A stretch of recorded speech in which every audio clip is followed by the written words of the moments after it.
গ্রামটার নাম শিবডাঙ্গা। এই গ্রামে পা রাখলেই একটা অদ্ভুত অনুভূতি হয়। হাওয়াতেও যেন ভয় মিশে আছে। চারপাশে মানুষ আছে, কিন্তু কেউ কারোর দিকে চোখ তুলে তাকায় না। সকালবেলা গ্রামে ঢুকেছিলেন এক অচেনা নারী। সাধারণ শাড়ি, কাঁধে কাপড়ের ব্যাগ, মুখে নির্লিপ্ত ভাব। দেখলে মনে হবে আর ১০ জন সাধারণ মানুষের মতোই। কিন্তু তিনি সাধারণ কেউ নন। এই জেলার নতুন জেলাশাসক, নাম অন্বেষা মুখোপাধ্যায়। শিবডাঙ্গায় তিনি এসেছেন একাই। কোনো সরকারি গাড়ি নয়, কোনো লাল বাতি নয়, কোনো পরিচয় নয়। তিনি এসেছেন সত্যটা নিজের চোখে দেখতে। গ্রামের মাঝখানে একটা ছোট চায়ের দোকান, টিনের ছাউনি, কাঠের বেঞ্চ। অন্বেষা সেখানে গিয়ে থামলেন। দাদা, ১ কাপ চা দেবেন, আর একটু জল। চাওয়ালা মাঝবয়সী মানুষ, হাত কাঁপছে, চোখ বারবার চারদিকে ঘুরছে। চা দিতে দিতে সে ফিসফিস করে বলল, আপনি নতুন মনে হচ্ছে, এখানে কার বাড়ি? অন্বেষা হালকা হাসলেন। আমি পাশের শহর থেকে এসেছি, আমার এক আত্মীয় এখানে থাকত, ওনার বাড়িটা খুঁজছি। এই কথা শুনে চাওয়ালার মুখ শুকিয়ে গেল। কোন আত্মীয়, কোথায় থাকত? এখানে এসব প্রশ্ন ভালো না ম্যাডাম। সে চারপাশে তাকালো, যেন দেওয়ালেরও কান আছে। তারপর নিচু গলায় বলল, আপনি আমার কথা শুনুন, আপনি ভালো মানুষ মনে হচ্ছে, এখান থেকে যত তাড়াতাড়ি পারেন চলে যান। অন্বেষা শান্ত গলায় জিজ্ঞেস করলেন, কেন? এখানে সবাই এত ভয় পায় কেন? চাওয়ালা বলল না, বলতে পারল না। পাশে বসে থাকা এক বৃদ্ধ হুক্কা টানছিলেন চুপচাপ। তিনি কিছু বললেন না, শুধু আঙুল দিয়ে বাতাসে একটা বাঁকা রেখা আঁকলেন। ইশারা, সামনে যা দেখা যায় তার আড়ালে অন্য সত্য। অন্বেষা বুঝে গেলেন, এই গ্রামে ভয়টা শুধু মানুষের মনে নয়, ভয়টা একটা ব্যবস্থা। তিনি চায়ের দাম দিয়ে উঠে পড়লেন।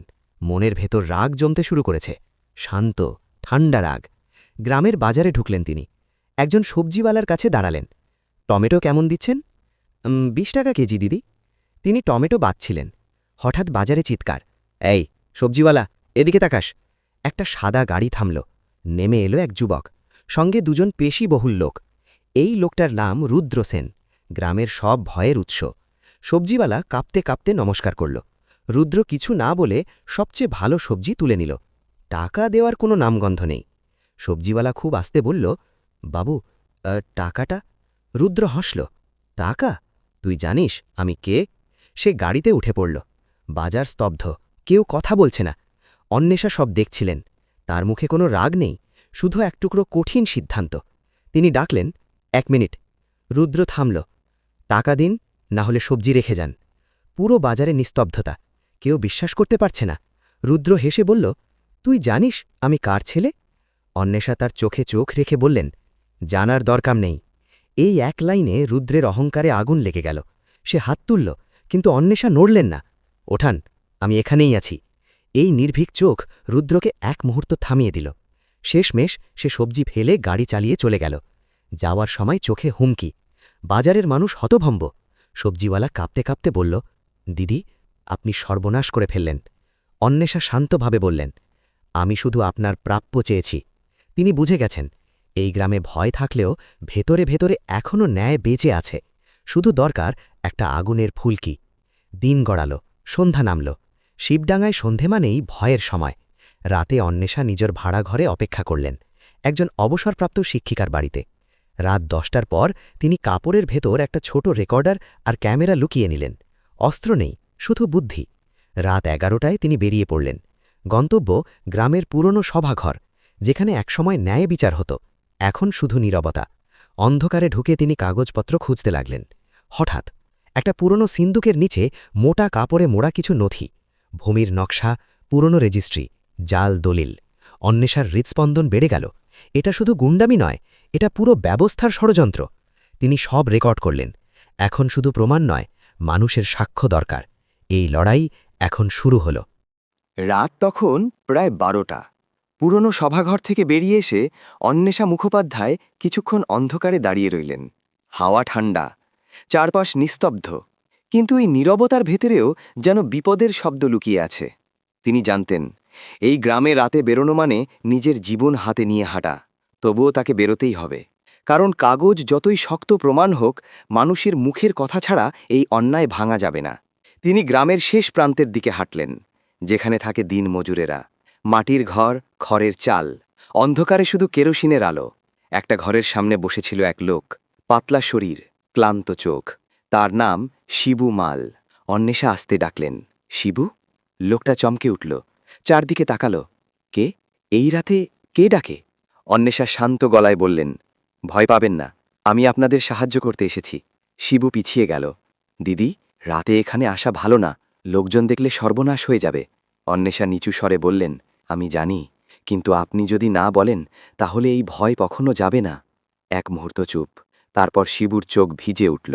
সবাই জানে দিদি, কিন্তু কেউ মুখ খোলে না। অন্বেষা ছোট রেকর্ডারটা চালু করলেন। আমি শুনছি, আপনি বলুন। শিবু ধীরে ধীরে কথা বলতে শুরু করল। আমার বাবার 4 বিঘে জমি ছিল। একদিন লোক পাঠিয়ে বলল, সই করো, নইলে ছেলেকে তুলে নেব। তার গলা কেঁপে উঠল। আমরা থানায় গিয়েছিলাম, সেখানে উল্টো আমাদের আটকে রাখা হলো। খাবার দিল না, পানি দিল না। অন্বেষার মুঠো শক্ত হলো। শেষে কি হলো? শেষে খালি কাগজে সই করলাম। অন্বেষা বুঝে গেলেন, এই গল্প একার নয়, পুরো গ্রামের। তিনি শিবুকে আশ্বাস দিলেন, আপনার কথা রেকর্ড হয়েছে, আর আপনি একা নন। শিবু অবিশ্বাসে তাকালো, দিদি, আপনি কে? অন্বেষা হালকা হাসলেন, এখন সেটা জানার দরকার নেই। তিনি সেখান থেকে বেরোলেন। পরের লক্ষ্য পুলিশ স্টেশন। কিন্তু তার আগেই বিপদ টের পেলেন। একটা মোটর বাইকের শব্দ, ধীরে ধীরে কাছে আসছে। একজন লোক দাঁড়িয়ে, হাতের সিগারেট জ্বলছে। এই লোকের নাম কালু। রুদ্র সেনের ডান হাত। কালু তাকালো, এই মেয়ে, এত রাতে কোথায়? অন্বেষা হাঁটা থামালেন না। আমি বাড়ি যাচ্ছি। কালু হাসল, এই গ্রামে নতুন মুখ রাতে ঘোরে না। সে সামনে এসে দাঁড়ালো। নাম কি? অন্বেষা একটু ভয়ের অভিনয় করলেন, পলি, আমি পাশের গ্রাম থেকে এসেছি। কালু সন্দেহের চোখে তাকালো, মিথ্যে কথা বলছিস। এক মুহূর্তে পরিস্থিতি বদলে গেল। অন্বেষা গলা শক্ত করলেন, আমার সঙ্গে এমন কথা বলছেন কেন? আমি কারোর ক্ষতি করিনি। এই চোখ, এই দৃঢ়তা। কালু 1 সেকেন্ডের জন্য থমকালো। সে অভ্যস্ত নয় এমন দৃষ্টিতে। যা ভাগ, সে বলল, কিন্তু কাল আবার দেখলে ভালো হবে না। অন্বেষা ধীরে সরে গেলেন। পেছন থেকে বাইকের শব্দ। তিনি হঠাৎ একটা গলিতে ঢুকে পড়লেন, দেয়ালের আড়ালে লুকোলেন। কালু এগিয়ে চলে গেল। অন্বেষা গভীর শ্বাস নিলেন, এখন আর দেরি করা যাবে না। পরের দিন সকাল, রুদ্রসেন ঘুম থেকে উঠেই কালুর কথা শুনল। এক শহুরে মেয়ে, খুব বেশি জানার চেষ্টা করছে। রুদ্রের চোখ লাল হয়ে উঠল। গতকাল বাজারে আমাকে অপমান করেছে। সে দাঁত চেপে বলল, ওকে ধরে আনো, গ্রামের বাইরে ফেলে আসবে। দুপুরের দিকে অন্বেষা ঘর থেকে বেরোতেই 4 জন লোক সামনে এসে দাঁড়ালো। চুপচাপ গাড়িতে ওঠো। একজন তার হাত ধরল। অন্বেষা হাত ঝাড়লেন, হাত তুলবেন না। এই সময় 2 যুবক সামনে থেকে ছুটে এলো, পলাশ আর নির্মল। তারা গতকালের বাজারের ঘটনা দেখেছিল। পলাশ চিৎকার করল, এই দিদিকে কোথায় নিয়ে যাচ্ছ? নির্মল একজনকে ধাক্কা দিল। হঠাৎ গোলমাল, দিদি পালান! এই সুযোগে অন্বেষা দৌড়ে ভিড়ের মধ্যে ঢুকে গেলেন। গুন্ডারা পিছনে হুমকি দিল, কিন্তু ভিড়ের মধ্যে তারা কিছু করতে পারল না। অন্বেষা জানতেন এটাই শেষ সতর্কবার্তা। সন্ধ্যায় তিনি নিজের গোপন ফোন বের করলেন। একটা মাত্র মেসেজ, কাল সকাল 8টা, শিবডাঙ্গা সভাঘর, পুরো টিম প্রস্তুত রাখুন। মেসেজ গেল সরাসরি জেলার শীর্ষ অধিকারীদের কাছে। পরের সকাল, শিবডাঙ্গার রাস্তায় একটার পর একটা সরকারি গাড়ি, পুলিশ, মিডিয়া, প্রশাসন। গ্রাম স্তব্ধ। সভাঘরের সামনে এক নারী দাঁড়িয়ে। আজ আর সাধারণ শাড়ি নয়, আজ গর্বের শাড়ি। চোখে দৃঢ়তা, কণ্ঠে কর্তৃত্ব। রুদ্র সেন আর তার বাবা ভিড় ঠেলে সামনে এলো। তারা স্তব্ধ। এই তো সেই মেয়ে। মাইক হাতে নিয়ে নারী বললেন, আমি অন্বেষা মুখোপাধ্যায়, এই জেলার জেলা শাসক। গ্রামের বুক কেঁপে উঠল। এখন আর পালানোর জায়গা নেই। সভাঘরের সামনে তখন নিস্তব্ধতা।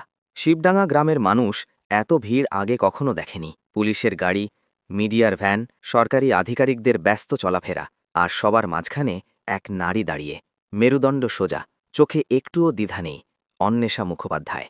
গ্রামের মানুষ তখনও বিশ্বাস করতে পারছে না যে নারীটাকে তারা গত কয়েকদিন একজন সাধারণ মানুষ ভেবেছিল, আজ তিনি জেলার সর্বোচ্চ প্রশাসনিক ক্ষমতা। অন্বেষা মাইকে কথা বলা শুরু করলেন, আপনারা এতদিন চুপ ছিলেন কারণ আপনাদের ভয় দেখানো হয়েছে। আজ আর আপনাদের চুপ থাকতে হবে না। আজ কথা বলবে আইন। তিনি থামলেন এক মুহূর্ত। এই থামাটাই রুদ্রসেনের বুকের ভেতর অজানা আতঙ্ক ঢুকিয়ে দিল। অন্বেষার সামনে রাখা টেবিল থেকে কিছু কাগজ তুললেন। এই গ্রামে যত জমি কেড়ে নেওয়া হয়েছে তার সব নথি এখানে আছে। জাল দলিল, ভুয়া সই, ভয় দেখিয়ে নেওয়া আঙুলের ছাপ। গ্রামের ভিড়ের মধ্যে ফিসফাস শুরু হলো। কেউ বলছে, ওটা তো আমার বাবার জমির কাগজ। কেউ বলছে, আমাদের সঙ্গে ঠিক এটাই হয়েছিল। রুদ্রসেন এগিয়ে এসে চিৎকার করল, এইসব মিথ্যে, তুমি কে যে এসব বলছ? অন্বেষা তার দিকে তাকালেন, শান্ত, অত্যন্ত শান্ত। আমি সেই মানুষ যাকে অপহরণ করার চেষ্টা করেছিলে। এই কথায় পুরো ভিড় একসঙ্গে শ্বাস নিল। মিডিয়ার ক্যামেরা ঘুরে গেল রুদ্রর দিকে। রুদ্র গলা নামিয়ে বলল, তোমার কোনো প্রমাণ নেই। অন্বেষা ইশারা করলেন। একজন অফিসার এগিয়ে এসে একটা স্পিকার চালু করল। রেকর্ডিং, শিবুমালের কণ্ঠ, ভাঙা গলা, ভয়ের স্মৃতি। আমাদের থানায় আটকে রাখা হয়েছিল, খালি কাগজে সই করানো হয়। এরপর আরেকটা কণ্ঠ, আরেকজন কৃষক, একটার পর একটা সত্য। গ্রামের মানুষ তাকিয়ে আছে, নিজেদেরই কথা নিজেদের কানে ফিরে আসছে। অন্বেষা বললেন, এই সবই গত দুদিনে রেকর্ড করা হয়েছে, আপনাদের মধ্যেই। রুদ্রর মুখ সাদা হয়ে গেল।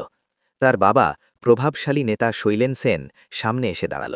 এইসব নাটক বন্ধ করুন, আমি রাজনীতিতে বহু বছর আছি। অন্বেষা সোজা উত্তর দিলেন, আইনের সামনে আপনার পরিচয় শূন্য। তিনি ঘুরে পুলিশের দিকে তাকালেন। শৈলেন সেন ও রুদ্র সেনকে হেফাজতে নেওয়া হোক। এক মুহূর্ত স্তব্ধতা, তারপর হাতকড়ার শব্দ। রুদ্র চিৎকার করতে লাগল, বাবা কিছু করো! কিন্তু কেউ কিছু করল না। গ্রামের মানুষ তখনও বোবা, যেন চোখের সামনে স্বপ্ন দেখছে। অন্বেষা এবার অন্যদিকে তাকালেন। এই থানার দায়িত্বে থাকা সব পুলিশকর্মী আজ থেকেই সাসপেন্ড। একজন পুলিশ কাঁপতে কাঁপতে এগিয়ে এলো। ম্যাডাম, আমরা বাধ্য হয়েছিলাম। অন্বেষা কঠোর গলায় বললেন, ভয় কোনো অজুহাত নয় অপরাধের জন্য। ভিড়ের এক কোণ থেকে এক বুড়ো মানুষ এগিয়ে এলেন। তিনি সেই বৃদ্ধ যিনি চায়ের দোকানে হাওয়ায় বাঁকা রেখা এঁকেছিলেন। তিনি কাঁপা গলায় বললেন, আজ প্রথম দিন ভয় ছাড়া নিঃশ্বাস নিচ্ছি। এই কথায় অনেক চোখ ভিজে উঠল। অন্বেষা মাইকের সামনে দাঁড়িয়ে বললেন, আজ এখানেই শেষ নয়, আজ শুরু। তিনি ঘোষণা করলেন, সমস্ত জমি নতুন করে মাপা হবে। প্রত্যেক পরিবারকে তার জমি ফেরত দেওয়া হবে। যারা অন্যায় করেছে তারা সবাই আইনের মুখোমুখি হবে। এই ঘোষণা গ্রামের বাতাস বদলে দিল। যে বাতাসে এতদিন ভয় ছিল, এখন সেখানে হালকা আশা। একজন সবজিওয়ালা এগিয়ে এলো। দিদি, আপনি সেদিন আমার পাশে দাঁড়িয়েছিলেন। তার চোখে জল। অন্বেষা হালকা হাসলেন, আমি শুধু ন্যায়ের পাশে দাঁড়িয়েছি। পলাশ আর নির্মল ভিড়ের ভেতর থেকে তাকিয়েছিল। তারা ফিসফিস করে বলল, একজন মানুষ এত কিছু বদলে দিতে পারে? সন্ধ্যা নামল। গ্রামে আজ আর ভয়ের নীরবতা নেই। লোকেরা কথা বলছে, হাসছে, অনেক বছর পর। অন্বেষা সভাঘরের সিঁড়িতে দাঁড়িয়ে শেষবারের মতো চারপাশ দেখলেন। এই গ্রাম আর আগের মতো থাকবে না। কিন্তু তিনি জানতেন, এই লড়াই এখানেই শেষ নয়। কারণ শৈলেন সেনের প্রভাব এই গ্রামের বাইরেও ছড়িয়ে। পরের ধাপ আরও কঠিন। অন্বেষা ধীরে গাড়িতে উঠলেন। তার চোখে একটাই ভাব, আইন থামে না, আইন অপেক্ষা করে না। গাড়ি চলতে শুরু করল। পেছনে রয়ে গেল একটা বদলে যাওয়া গ্রাম।